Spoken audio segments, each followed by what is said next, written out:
Hello everyone, my name is Josh Norman and I am an Associate Professor of English and Cross-Cultural Education in the Department of Contemporary Culture at Shokei University, which is a small women's university located in Kumamoto City.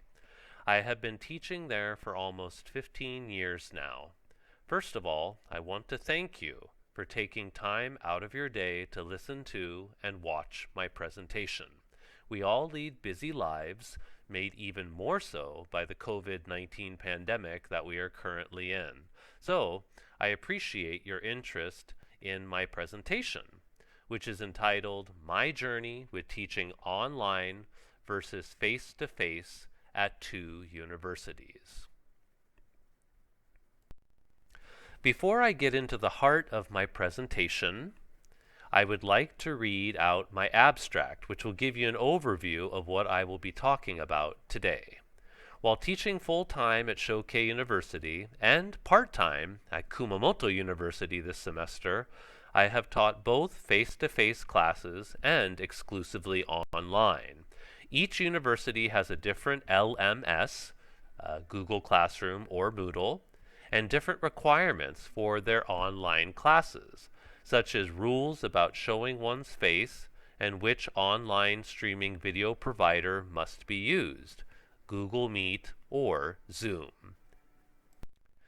As with many other educators, I myself had not used online streaming services for university classes before, so the transition was a bumpy one at first. In this presentation, I would like to briefly explain my online and face-to-face journey thus far at each university. Then, I will compare and contrast Google Classroom and Moodle, as well as Google Meet and Zoom, followed by my reasoning as to which LMS and which streaming video provider I think is the better choice from the perspective of a first-time user. Finally, I will explain how throughout the course of this semester, my views on the use of technology in the classroom have been changed for the better due to the necessity of having to do online lessons. My presentation will thus focus on my overall teacher career journey and will be given as a voiceover of a slideshow presentation that I am doing here today. I would like to start out by giving a brief overview of my teaching career and how I taught my classes before this academic year. I'm currently working full-time at Shokei University, which is a small private women's college located in Kumamoto City. I started working there in 2006, and I'm in the Department of Modern Culture, which was previously known as the Department of Culture and Language. I'm the only native English speaker at my university. I have free reign over how to teach my classes. The English level of most of the students in my department is low to low intermediate, with little willingness to speak directly with me in English or with their fellow classmates in English. Because of this, I have used textbooks almost exclusively in my classes and try to use mostly English during class with a little Japanese mixed in to explain difficult words and expressions. I have also held a part-time teaching position at Kumamoto University since 2009. There, I have been responsible for teaching 3 or 4 first-year compulsory speaking and listening classes a year, with the department of students varying each semester. The level of students is low intermediate to intermediate, with a basic willingness to communicate in English with both me and their fellow classmates. I have the freedom to choose how to teach my classes there as well, and have found a textbook with DVD very useful. The students are at an intermediate level, but their speaking skills are still somewhat low compared with their reading and writing ability. Since starting my university teaching career 14 years ago, I have almost exclusively used textbooks to teach my classes, which have ranged from basic speaking and listening to higher level debate classes. One recent exception would be the use of the IXL.com website to teach communicative grammar classes at my full-time position starting in 2018. IXL, which is used by parents around the world mainly to help homeschool their children in English, has been particularly useful to me in helping my Japanese students study English at their own pace during class. I first used the website to help my son learn English at home since he was 4 years old, and I was hesitant to try it out for a university class, but I soon realized that technology can be a great way for students to be able to review what they were supposed to have learned in their junior high and high school English classes, as well as learn new vocabulary and expression with the help of pictures on the screen, as well as a dictionary when needed.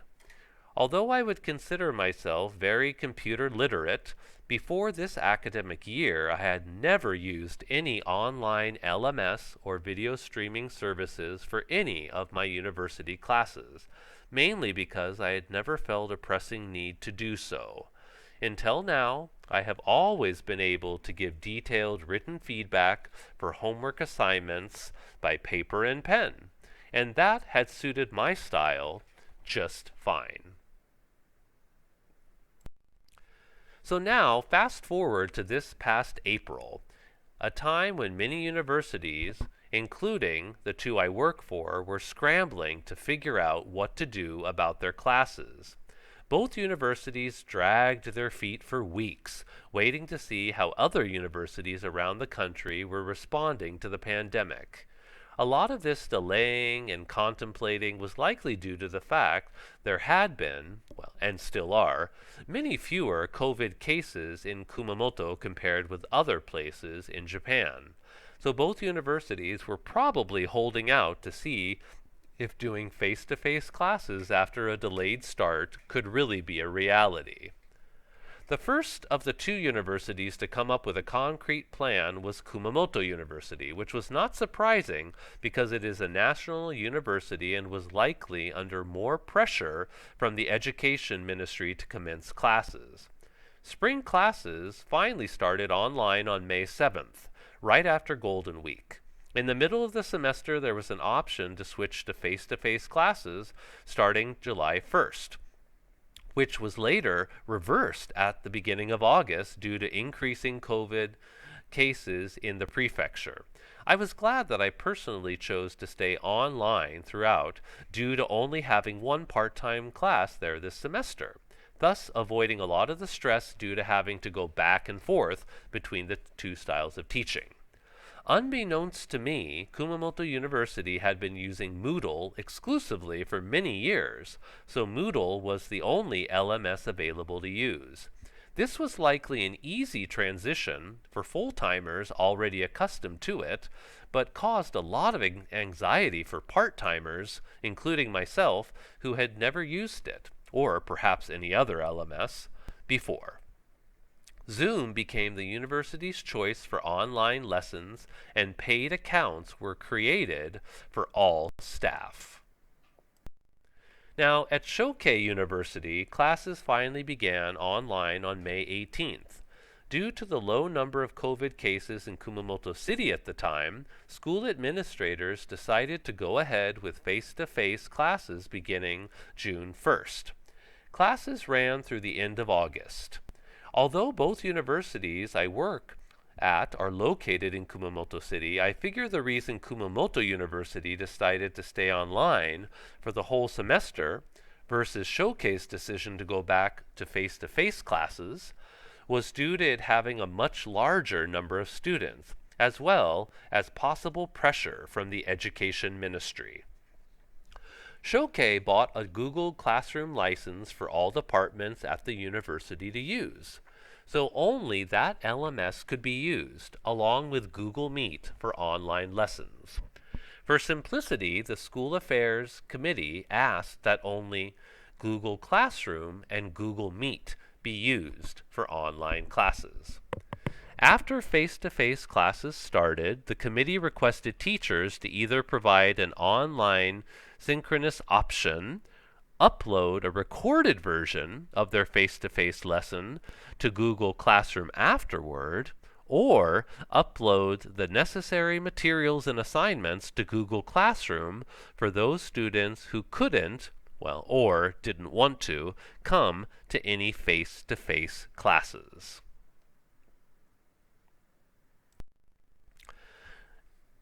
I would now like to compare the two learning management systems I had to use this past semester.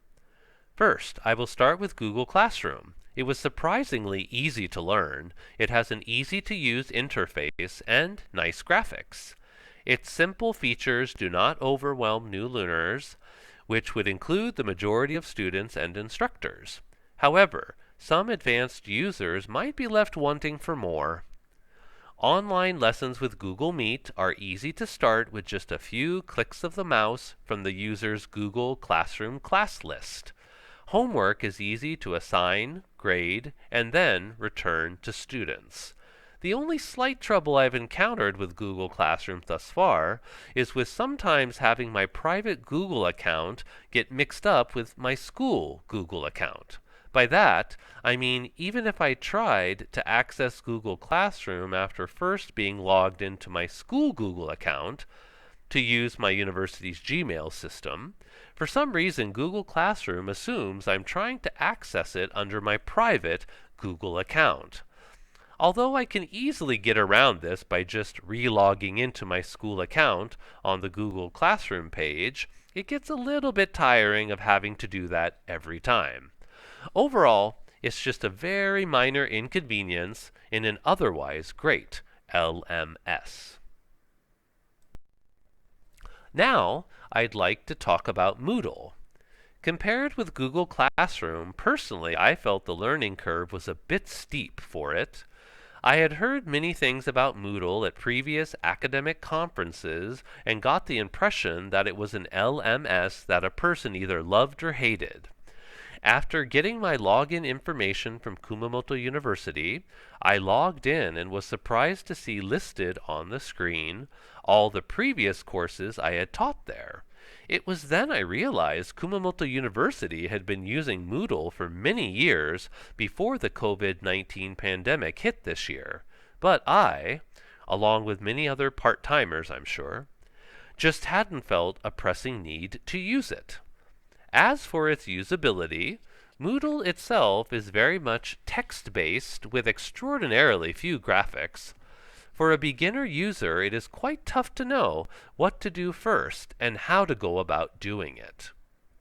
Writing simple announcements and uploading files, such as my course syllabi, were both relatively easy to figure out, but the sheer number of options available when trying to assign homework can be overwhelming at first. Beginners will likely feel frustration, while advanced users will likely enjoy the wide range of choices available. Thinking back on my overall experience thus far with both, I would say Google Classroom wins hands down. Next, I would like to move on to my next comparison between Zoom and Google Meet, which are both overall good online streaming video services. Both have very clear video, easy-to-use chat functions, and the ability to share your own screen. There are, however, a few key differences between the two. First off, Zoom has more options, including the breakout rooms feature, which is hugely popular with users since it allows for easy pair work or group work. However, there are also a huge number of options available to help hosts customize their meetings. These options can overwhelm beginning users, so there is a bit of a learning curve to figure out where and how to change one's settings. I found that needing to log in to my Zoom account through a web browser at zoom.us just to change my settings was a bit frustrating and not something intuitive that all beginners would figure out on their own. I felt it would be better to be able to change one's settings through the Zoom application itself. Also, sessions on Zoom are only free for up to 40 minutes. This time limit is not good for educators, most of whom have classes longer than that. Of course, this time limit can be worked around by ending the meeting and restarting it, but some might find that a bit tedious or unprofessional. I was fortunate to receive a paid account from Kumamoto University, so I did not encounter any time limit issues. In comparison with Zoom, Google Meet has fewer options overall, but it is definitely simpler to use for those who just need to lecture or record their classes to upload later for students to watch. Although both are good online streaming services, I give a slight overall advantage to Zoom for its genius invention of breakout rooms. I can see this feature being helpful not only to language educators for pair work and group work, but also to hosts of any type of group meeting because it allows participants to brainstorm ideas and discuss topics in a more intimate setting.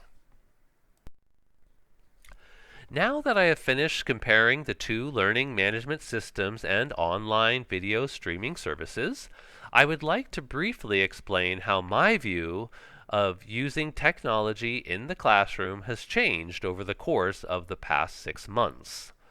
Before this year, I honestly would not have thought of using any LMS or online video streaming service. I had been very comfortable doing just face-to-face classes with textbooks and grading homework assignments by hand. However, the necessity of having to do online classes has had a lot of unexpected surprises for me. First off, my one part-time class at Kumamoto University, which was done completely online this semester, showed a higher attendance rate at almost 100%, and a higher rate of homework completion, also at almost 100%, than I had previously ever experienced in any of my face-to-face classes there. Just for reference, the average attendance rate for a face-to-face class there until now was about 85 to 90%, with homework coming in at about 80 to 90%. At my full-time position at Shokei, having an online option available even when doing regular face-to-face classes can be extremely valuable if it doesn't put any extra unnecessary burden or stress on the instructor. For example, I used my iPad to stream my face-to-face classes for those students who were sick at home or couldn't physically come to school due to the heavy rain the Kumamoto area experienced in July, which in turn caused train lines to run irregularly or stop altogether. I was happy to see motivation on the part of my students to join in my classes even when they couldn't be physically present. And likewise, the students seemed grateful that I could accommodate their request to do classes online so that they wouldn't fall behind in their studies. Now on to some final thoughts to wrap up this presentation on my journey this past semester teaching both online and face-to-face classes at two different universities. Starting this spring, the COVID-19 pandemic has forced teachers across Japan to adapt to a new way of teaching. Although many thought this was a temporary situation, in other words, for just one semester, a large number of universities have already announced their intention to stay online throughout the rest of this academic year. In addition, although a small number of tech-savvy instructors were able to make the transition to emergency remote teaching quite easily, a majority of instructors, especially part-timers and including myself of course, had many troubles trying to navigate how to do things. So, online support groups, such as the Online Teaching Japan group on Facebook, also known as OTJ, have been an invaluable resource for many of us in our ongoing journey in getting used to teaching online. Although I do not actively post there in the OTJ group, I feel so much more confident in my methods and own teaching situation by reading all the information that is posted in the group on a daily basis. And finally, I'd like to thank you again very much for taking time out of your day to listen to my presentation. If you have any questions or comments, please do feel free to contact me at the email address shown on your screen, which is norman@shokei-gakuen.ac.jp. Have a good day, everyone.